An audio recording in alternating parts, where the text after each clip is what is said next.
kehidupan dalam kuburan jauh lebih panjang dibandingkan kehidupan di dunia. Nabi SAW bersabda, "A'maru ummati baina sittina wa sab'in." Bahwa usia umatku itu hanya berkisar 60 sampai 70 tahun saja. Sedikit yang lewat 70 tahun. Kalaupun ada usia yang sampai 100 tahun itu sedikit sekali. Tapi kebanyakan di bawah 70 tahun, umumnya umat Rasul itu sudah meninggal dunia. Tetapi ketika orang masuk ke dalam kuburan, usia dia di kuburan sampai kiamat ditegakkan itu panjang sekali. Anda bisa bayangkan, orang yang meninggal sejak zaman Nabi Adam sampai hari ini kiamat tidak dibangkit-bangkitkan, menunjukkan bahwa kehidupan kuburan jauh lebih panjang dibandingkan kehidupan dunia. Dari sinilah maka wajar seorang mukmin harus takut dengan kehidupan kuburan. Ma'asyiral muslimin yang dimuliakan Allah Azza wa Jalla. Tetapi para ulama mengatakan, apakah orang yang mendapatkan adab kubur itu munqati atau mustamir, terus menerus ataukah terputus? Kata para ulama, adab kubur itu hanya terputus dengan tiupan sangkakala Israfil. Ketika itulah Nabi SAW menceritakan bahwa Allah Subhanahu wa Ta'ala memerintahkan kepada Israfil untuk meniup sangkakala yang pertama. Disinilah adab kubur terputus. Karena ketika itu seluruh orang mati, baik orang yang ada di atas bumi atau yang ada di bawah bumi, baik kalangan jin, baik malaikat, kecuali makhluk-makhluk yang Allah kehendaki saja, semua hancur.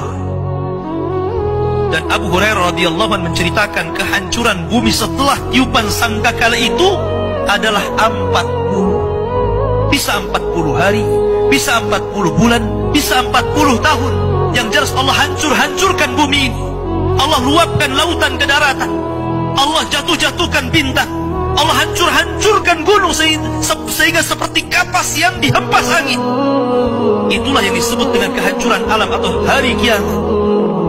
Baru setelah kemudian bumi tidak bulat lagi, tapi bumi terhampar.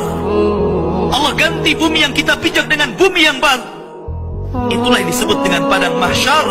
Maka disitulah Allah Subhanahu wa Ta'ala memerintahkan Israfil untuk meniup sangkakala kebangkitan. Yang kedua kalinya Israfil pun kemudian meniup sangkakala. Maka dari situlah manusia keluar dari perut bumi. Wa akhrajatil ardu athqalaha. Allah keluarkan beban-beban beratnya. Disitulah orang-orang yang beriman, ketika mereka muncul dari kuburan, maka mereka akan berkumpul dengan keluarganya. Allah mengatakan, alladzina amanu wattaba'athum dzurriyyatuhum biimanin alhaqna bihim dzurriyyatuhum.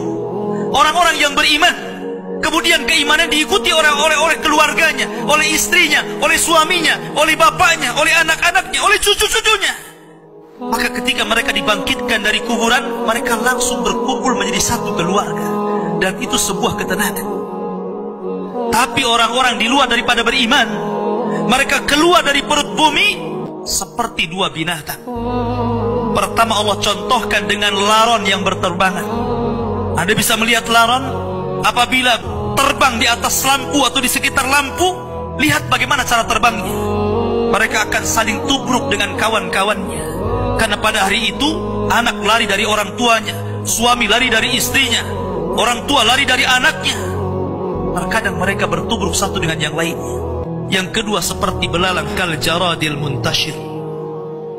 Pertama seperti laron dulu, lari sana lari sini, yang dari barat ke timur, yang dari timur ke barat, yang dari selatan ke utara, yang dari utara ke selatan.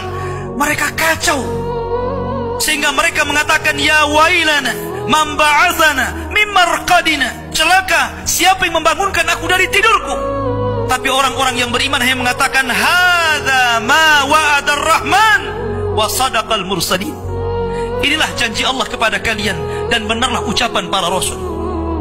Baru setelah itu dari padang mahsyar berteriak seorang yang Allah suruh untuk berteriak. Mulailah kemudian mereka teratur. Maka mereka akan berjalan ke satu titik. Disitulah yang disebut dengan padang mahsyar. Mereka akan tinggal selama 50 tahun telanjang, kembali tidak dikhitan, tidak pakai sandal, matahari dekatkan 1 mil, keringat bercucuran, tidak ada makan, tidak ada minum. Mereka berdiri tahun.